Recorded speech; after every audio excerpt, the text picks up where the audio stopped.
वचन दिले तू मला ह्या मालिकेच्या पुढील काही येणाऱ्या भागांचे अपडेट जाणून घेऊया आपल्या आजच्या या व्हिडिओमध्ये। चला तर मग प्रेक्षकांनो सुरुवात करूया आपल्या आजच्या व्हिडिओला।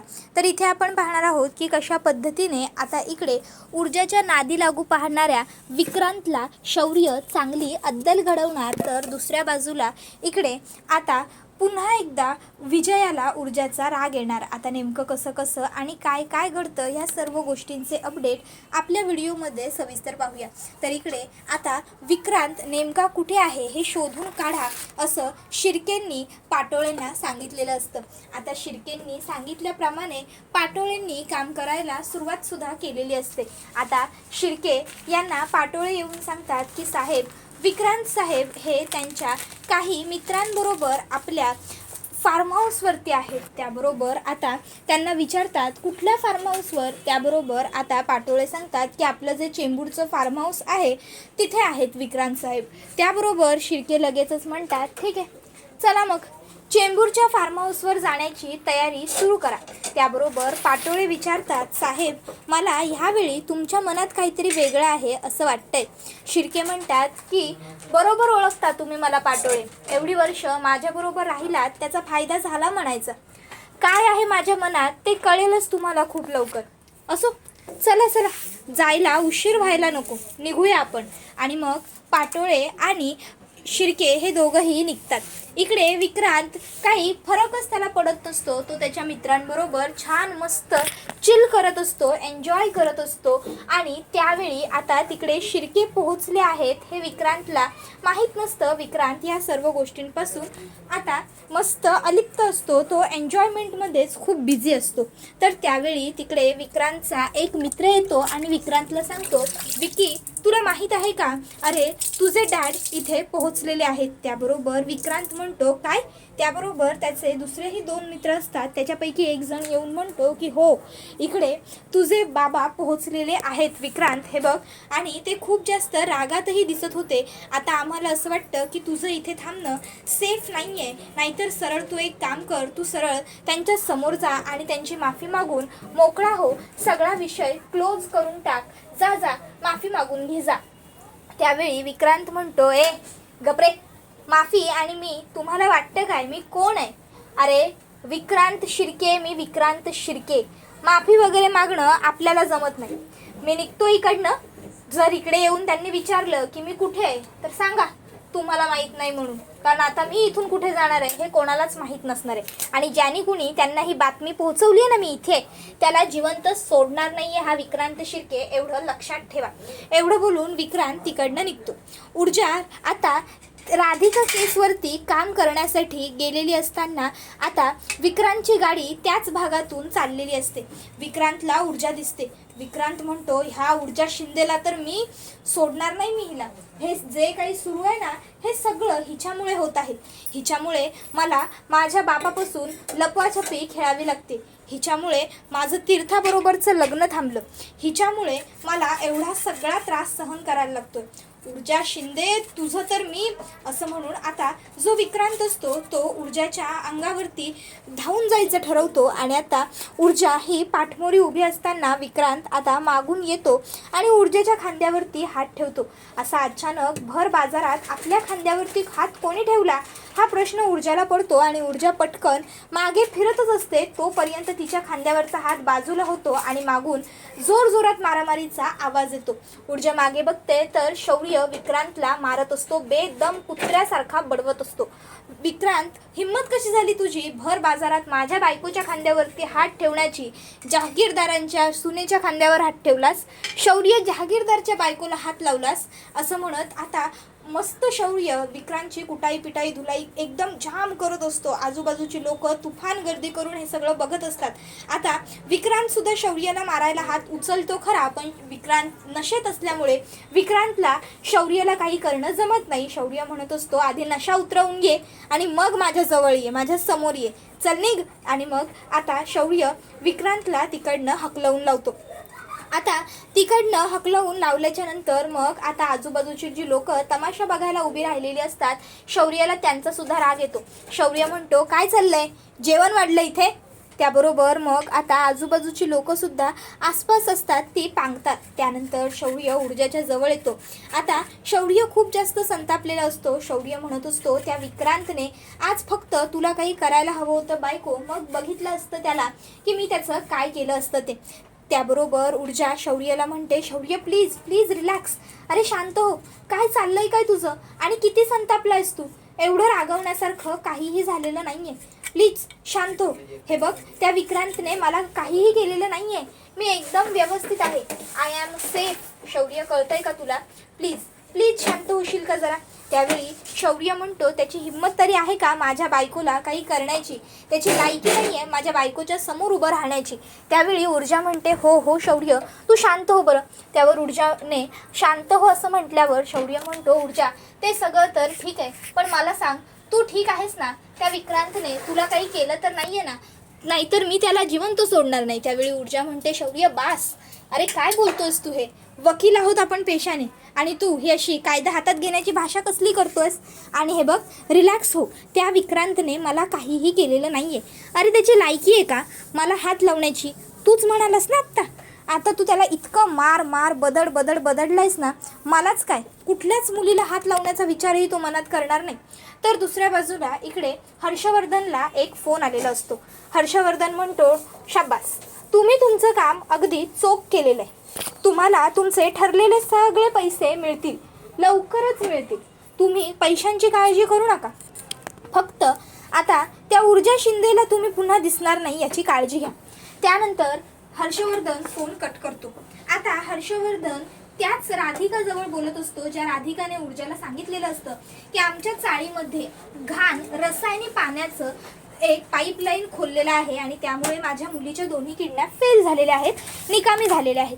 खरं तर ती राधिका जी असते ती बाई एक फ्रॉड बाई असते, ती बाई खोटारडी असते, तिला हर्षवर्धन जहागीरदारानेच पाठवलेलं असतं ऊर्जाला भेटण्यासाठी. आणि आता हर्षवर्धन म्हणत असतो वा, माझ्या इच्छेप्रमाणेच सर्व गोष्टी घडत आहेत. आता ऊर्जा त्या केसच्या कामाला लागलेली आहे. आता त्या केसच्या कामामध्ये ऊर्जा इतकी स्वतःला गुरफटून घेणार, इतकी गुंतून जाणार की तिलाच कळणार नाही की ती काय करते ते.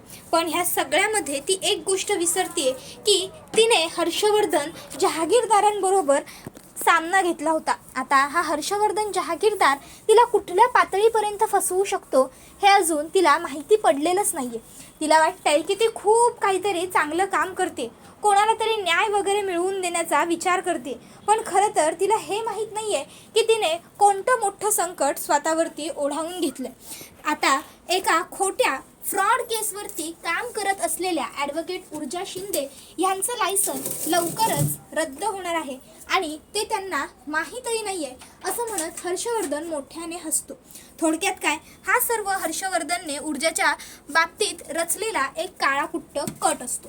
तर आता हे सगळं काही त्यांचं सुरू असतं, तर दुसऱ्या बाजूला ऊर्जाचं इन्व्हेस्टिगेशनसुद्धा सुरू असतं. आता ऊर्जाला तिकडे काहीच क्लू मिळत नसतो, काही पुरावा मिळत नसतो. तर त्यामुळे शौर्य आता ऊर्जाला म्हणतो ऊर्जा मला काय वाटतं माहिती आहे का, आपण उगाच ह्या सगळ्यामध्ये खूप जास्त इन्वॉल्व होतो. ऊर्जा आपण ह्या सगळ्यामध्ये लक्ष नको द्यायला. हे बघ अगं अजून आपण एवढं अर्धा तास झाला शोधतोय त्या बाईचं घर, पण ना आपल्याला त्या बाईचं घर सापडलं आहे, ना आपल्याला कुठल्याही पद्धतीचं काहीही रसायनामुळे त्रास झालेलं एखादं व्यक्तिमत्व सापडलं. मग आपण असं किती वेळ वेड्यासारखे उगाच फिरत राहणार आहोत. ऊर्जा आणि फिरायला सुद्धा हरकत नव्हती, पण कशावरून ती बाई खरंच बोलत होती. ऊर्जा मला ना हे सगळं विचित्र वाटतंय, फ्रॉड वाटतंय हे सगळं मला, आपण ह्या सर्वात नको पडायला. त्यावेळी ऊर्जा शौर्याला म्हणत असते शौर्य हे बघ तू बोलतोस ना ते सगळं मला सुद्धा पटतंय, पण मला हे सगळं फ्रॉड नाही वाटत आहे.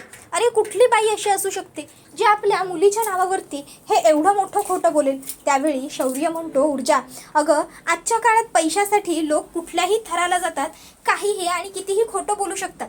तुला नाही माहिती ऊर्जा, अगं तू सरळ मार्गाने काम करणारी व्यक्ती आहेस, पण आजपासून लक्षात ठेव सगळी लोक चांगलीच असतील असं नसतं. त्यावेळी ऊर्जा म्हणते शौर्य तुला वाटतंय ते सगळं बरोबर आहे, तू म्हणतोयस ते सगळं कळतंय मला, पण राहून राहून मला सतत त्या बाईचा चेहरा आठवतो. अरे खूप गरीब होती रे ती बाई दिसायला, ती बाई खोटं बोलत असेल किंवा ती फ्रॉड असेल असं मला तरी नाही वाटत शौर्य, प्लीज प्लीज माझ्यावरती विश्वास ठेव तू आणि चल माझ्याबरोबर. हे बघ, मला हे इन्व्हेस्टिगेशन कुठल्याही परिस्थितीत स्थगित करायचं नाही आहे. मला काहीही झालं तरी शोधून काढायचंच आहे. कुठली कंपनी आहे ती, कुणाची कंपनी आहे. जर माणसांच्या पिण्याच्या पाण्यामध्ये तो एवढं रसायन मिसळतोय तर याचा अर्थ नक्कीच तो कोणीतरी मोठा आसामी असणार. म्हणूनच तर त्याची एवढी हिंमत होते ना, त्याची इतकी मजल वाढते की तो थेट लोकांच्या पिण्याच्या पाण्यापर्यंत पोहोचतोय. त्यामुळे मला कुठल्याही परिस्थितीत त्याला शोधून काढायचंच आहे. मी सोडणार नाही आहे शौर्य त्याला. त्यावेळी दुसऱ्या बाजूला इकडे आता जी विजया असते ती इकडे आता खूप जास्त नाराज असते, खूप जास्त चिडलेली असते तीर्थावरती. कारण तीर्थाने म्हटलेलं असतं की मॉम, माझ्याबरोबर तू नको येऊ, माझ्याबरोबर ऊर्जा वहिनी येईल काउन्सिलिंग सेशनसाठी. आणि त्यामुळे सतत आता विजयाला ती गोष्ट आठवत राहिलेली असते आणि ती गोष्ट आठवल्यामुळे विजयाला त्रास होत असतो. विजया विचार करत असते की खरोखर दिव्या जे बोलली होती ते खरं ठरतंय का. खरोखर ती ऊर्जा माझी जागा घ्यायला बघते आणि माझी मुलं तिच्या आहारी जातात. खरोखर आज तीर्थाने सुद्धा तिच्या आईची जागा म्हणजे माझी जागा त्या ऊर्जाला देऊन टाकली. या सगळ्याला काय अर्थ आहे. ती खरोखर माझ्यापासून माझी मुलं तोडतीये का. नाही नाही नाही, तिने कितीही आणि काही प्रयत्न केले ना तरीही माझी मुलं शेवटी माझीच मुलं असणार आहेत. माझ्या मुलांवरती कोणीही तिसरा येऊन कसा काय हक्क सांगू शकतो. ती ऊर्जा फक्त तोंडाने गोड गोड बोलते, पण मी माझ्या मुलांची आई आहे. माझी मुलं माझीच आहेत. ह्या घरावरती आत्तापर्यंत मी सत्ता ठेवली आहे, मी राज्य ठेवलं आहे आणि असंच ह्या घरावरती कायमच माझीच सत्ता असणार. ह्या घरावरती कायम माझंच राज्य असणार. हे घर माझं आहे. ह्या घरातली माणसं, ह्या घरातलं सगळं माझं आहे आणि माझंच राहणार. असं सगळं इकडे विजयाच्या मनामध्ये सुरू असतं. विजया विचार करते की जरी हे सगळं माझंच असलं तरीही कुठेतरी मला मनाच्या कोपऱ्यात अजूनही भीती वाटते. सतत असं वाटत राहतंय की ही ऊर्जा माझ्यापासून सगळं हिरावेल. इतक्यात आता दिव्या तिकडे येते. दिव्या विजयाला म्हणत असते, सासूबाई काय झालं. इमॅजिन करताय ना की कसं तुमचं ह्या घरातलं राज्य खतम झालं आणि कसं ऊर्जाने ह्या घरात राज्य केलं. त्याबरोबर विजया म्हणते, गबगा, उगाचच्या उगाच मूर्खासारखं काहीतरी बरळू नकोस. आणि राज्य काय लावलंय. घर म्हणजे तुम्हाला काय सत्ता वाटते का. घर म्हणजे घर असतं. घरात राज्य, राजकारण हे सगळं नसतं. घरामध्ये असते माणुसकी, घरामध्ये असतोय आपुलकी, जिव्हाळा, नाती. त्याबरोबर दिव्या म्हणते, तेच तर ना सासूबाई, घरामध्ये असते आपुलकी, नाती, जिव्हाळा. त्याच तर सर्व गोष्टींचा ऊर्जा उपयोग करून घेते ना आणि तुमच्या सर्व माणसांना तुमच्यापासून तोडते, तुमच्यापासून दूर करते सासूबाई, दूर करते. आणि या घराची मालकीण स्वतः हो पाहते. अहो बघा आता ह्या ऊर्जाने कसं केलं आहे ते बघा तरी. आता तुम्हाला तुमचीच लेक तीर्था, जी आत्तापर्यंत फक्त आई आई आई आई करायची, ती चक्क म्हणते की तू माझ्याबरोबर नको येऊ आई, माझ्याबरोबर ऊर्जा वहिनी येईल. मग आता तुम्हीच विचार करा सासूबाई, तुम्हीच विचार करा की आता खरोखर या घराला तुमची गरज राहिली आहे का. त्याबरोबर विजया म्हणत असते, गप्प बस. ह्या घराला माझी गरज राहिली आहे का. म्हणजे ह्या घराला माझीच गरज आहे आणि माझीच गरज होती. हे घर माझं आहे आणि माझंच राहणार आहे. समजलं ना तुला. तू जास्तीचा हा जो काही चोमडेपणा आणि आगाऊपणा करतेस ना दिव्या, तो करणं बंद कर जरा. आणि जरा घरातल्या गोष्टींकडे, घरातल्या कामांकडे लक्ष देत जा. घरातल्या कामात जर लक्ष दिलंच नाही चोमडेपणा करण्यापेक्षा तर त्याचा खूप फायदा होईल तुला. लक्षात ठेव. उगाचच्या उगाच सगळीकडे लुडबुड लुडबुड लुडबुड लुडबुड नुसती करत असते. चोमडेपणा करण्याची काही सीमा आहे की नाही, काही हद्द आहे की नाही. त्याबरोबर मग मात्र आता इकडे दिव्या गप्प बसते. तर विजया तिला म्हणते, निघ तिकडे, माझी खूप कामं बाकी आहेत अजून. आणि मग विजया तिकडनं निघून जाते. पण दिव्या बोललेले शब्द काही तिच्या मनातून जात नसतात. तर दुसऱ्या बाजूला इकडे आता जे आईसाहेब असतात त्यांना मात्र बरं वाटलेलं असतं तीर्थाचं ऊर्जाबरोबरचं बॉन्डिंग बघून. ती विचार करते, जाऊ दे, घरात इतर कोणाजवळ जरी ऊर्जाला बोलायला जमत नसेल फारसं तरीसुद्धा ती ऊर्जाजवळ क्लोज होते. तीर्था ऊर्जासोबत राहिली तर उलट चांगलंच होईल. तीर्थासुद्धा ऊर्जासारख्या काही चांगल्या गोष्टी शिकेल. आफ्टर ऑल तीर्थासुद्धा लॉ करते. हर्षवर्धनकडून जर तिने काही शिकायचं ठरवलं तर फक्त फ्रॉड शिकू शकते. बुद्धिमत्ता लावून असत्यही कसं जिंकवायचं हे शिकू शकते.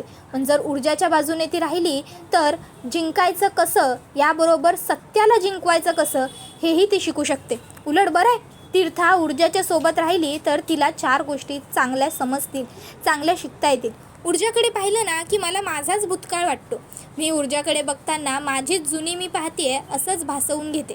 तर दुसऱ्या बाजूला शौर्य आणि ऊर्जा घरी आल्याच्या नंतर इकडे आता शौर्य जो असतो तो ऊर्जाला म्हणत असतो, ऊर्जा अगं आज आपण अख्खा दिवस शोधाशोध करत होतो पण तरीही आपल्याला तिकडे काहीही सापडलेलं नाही आहे. ऊर्जा तुला असं खरंच वाटतं का की आपल्याला तिकडे काहीतरी सापडेल म्हणून? मला असं अजिबात नाही वाटत की आपल्याला तिकडे काहीतरी सापडेल. तू उगाचच्या उगाच त्या सर्वाच्या नादी नको लागूस प्लीज. त्यावेळी ऊर्जा शौर्याला म्हणते, शौर्य प्लीज. अरे असं काय बोलतोयस तू? मला कळतंय तुला माझी काळजी वाटते आहे ना, म्हणून तू बोलतोयस मला की त्या सगळ्याच्या नादी लागू नको, त्या सगळ्याच्यामध्ये पडू नको वगैरे वगैरे. पण शौर्य बघितलंस ना, विक्रांतच्या वेळी पण असंच झालं होतं. तू म्हणाला होतास की मी या सगळ्यामध्ये पडायला नको म्हणून, पण काय झालं? शेवटी त्या विक्रांतने आपल्या तीर्थाबरोबर काय केलं पाहिलंस ना. मग आता तसं काहीही व्हायला नको आहे. आता आपल्या तीर्थाबरोबर जसं घडलं की तीर्थाचा फायदा त्या विक्रांतने घेतला. का घेतला तीर्थाचा फायदा विक्रांतने? कारण तुझ्या डॅडने त्याला सोडून दिलं. तसंच जर आता आपण या रसायन पाणी सोडणाऱ्या माणसाला सोडून दिलं ना, तर पुढे जाऊन असंच कंटिन्यू राहू शकतं. असं भविष्यातसुद्धा तो आणखीन जास्त लोकांच्या पाण्यामध्ये रसायन वगैरे मिसळू शकतो आणि ते आपल्यासाठी चांगलं नसणार आहे. लोकांसाठी, जनतेसाठी हे धोक्याचं आहे. आणि आपलं काम आहे ना शौर्य, लोकांना सेफ करणं, लोकांची मदत करणं. त्यावेळी शौर्य म्हणतो, ऊर्जा तुला थांबवणं मला काही जमणार नाही. त्यावर ऊर्जा म्हणते, मला थांबवण्यापेक्षा माझी साथ दे शौर्य. शौर्य म्हणतो, मी कायमच तुझ्या सोबत आहे. त्याबरोबर लगेचच ऊर्जा शौर्याला घट्ट मिठी मारते आणि थँक्यू सो मच असं विश करते. त्याबरोबर शौर्यसुद्धा तिला आता मोस्ट वेलकम बायको असं म्हणतो. आणि हा व्हिडिओ इथेच संपतो. व्हिडिओ आवडला असेल तर व्हिडिओला लाईक करा. चॅनलवर नवीन असाल तर चॅनलला सबस्क्राईब करा आणि बेल आयकॉन प्रेस करा. धन्यवाद.